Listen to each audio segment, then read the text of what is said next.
الشاب جمال الشريف عقلية يمنية فذة، كان متفوقا على الدوام في صفوف الدراسة حتى قاده اجتهاده إلى اختراع العديد من الأجهزة ذات الأهمية الفائقة في حياة الناس، وحاز بموجبها على المرتبة الأولى في المنتدى الأول لرواد الأفكار المبدعة على مستوى الوطن العربي.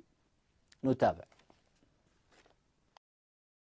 فاز المخترع اليمني الشاب جمال محمد صالح الشريف بالمركز الأول من بين 22 اختراعا تم عرضها في مقر جامعة الدول العربية بالقاهرة في المنتدى الأول لرواد الأعمال العرب للأفكار المبتكرة الذي عقد خلال الفترة من 18 إلى 20 من فبراير الجاري. الاختراع هو عبارة عن 4 اختراعات تم دمجها في جهاز واحد يستخدم في الطب والحرائق والكوارث الطبيعية ومكافحة السرقات بجميع أشكالها، وقابل للتطوير باستخدامه في مجالات أخرى عديدة. بالنسبة للاختراع هو يستخدم في 4 مجالات مختلفة. أولا مجال الطب، عندما تصل درجة حرارة المريض إلى حالة خطرة في الحالة التقليدية مباشرة فإن الدكتور بين لحظة وأخرى يقوم بالمعاودة إلى المرضى لكي لا تصل درجة حرارة المريض إلى حالة خطرة.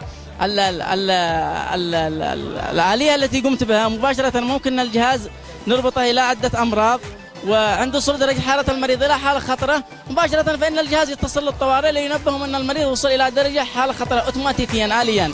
العقلية الفذة التي يمتلكها جمال جعلته يحتل المركز الأول في دراسته الأساسية والثانوية والجامعية، إلى أن تخرج من كلية التربية والآداب والعلوم بخولان وأصبح معيدا فيها، كما مكنته من تحقيق هذا الإنجاز على مستوى الوطن العربي.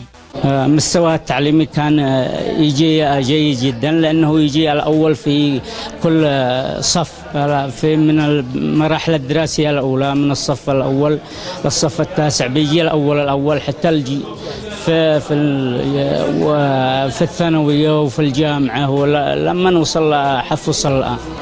وقد قام المخترع الشريف بطرح فكرة مولد ذاتي بدون وقود، مما أثار إعجاب الخبراء والمشرفين على المنتدى. هناك الأهم في هذا المنتدى الذي قمت به هو أني قمت بطرح مولد ذاتي نظرا لما تعانيه بلادنا الجمهورية اليمنية من ضعف الطاقة الكهربائية بين لحظة وأخرى انقطاعات متكررة، فنحن بحاجة إلى البديل لذلك. أني قمت بطرح مولد ذاتي يقوم بتشغيل المنزل لساعات عديدة بدون طاقة أحفورية، بدون ديزل، بدون بترول، بدون شيء. هناك آلية اتخذتها وتم عرضها هناك. وفي الجلسة الختامية تبنت مؤسسة الأمير محمد بن فهد للتنمية اختراع الشريف للحماية من كوارث العالم بنظام الاتصال كي يتم تصنيعه وإنتاجه في السوق المحلي والعالمي. محمد القليصي لبرنامج أضواء سهيل، صنعاء.